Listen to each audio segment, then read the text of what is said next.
Сегодня будем изучать двигатель автомобиля. Владимир, какие существуют типы двигателей? Существуют следующие типы двигателей: дизельный, бензиновый и работающий на газобаллонном оборудовании. Назовите особенности работы двигателя внутреннего сгорания. Принцип работы двигателя внутреннего сгорания основан на эффекте теплового расширения газов, возникающего при сгорании топливно-воздушной смеси и обеспечивающей передвижение поршня в цилиндре. В четырехтактном двигателе цикл – это строгая последовательность рабочих тактов. И сейчас мы их разберем. Первый такт – это такт пуска, где происходит наполнение воздухом цилиндров. Второй такт – сжатие. Воздух сжимается, и в верхней мертвой точке он достигает температуры воспламенения дизельного топлива.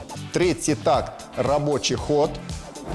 И четвертый такт – это выпуск отработанных газов. В бензиновом и дизельном двигателе воспламенение топливно-воздушной смеси разное. В бензиновом двигателе воспламенение топливно-воздушной смеси происходит от искры. Дизельный двигатель имеет внутреннее смесеобразование и работает по принципу самовоспламенения от сжатия.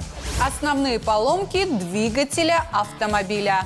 К основным поломкам двигателя относятся перегрев, утечка масла или охлаждающей жидкости, а также различные механические повреждения, неравномерное сгорание топлива в цилиндрах и выход из строя всевозможных узлов и компонентов. Поэтому необходимо правильно и вовремя обслуживать двигатель во время эксплуатационного периода, чтобы в дальнейшем не было поломок двигателя.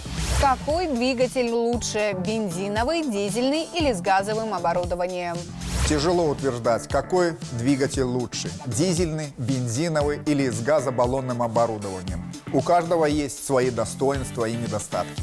Как продлить срок службы двигателя? Чтобы продлить срок службы двигателя, необходимо его правильно обслуживать согласно технической документации. Производить промывку топливных форсунок, впускного тракта, масляной системы и контура охлаждения двигателя.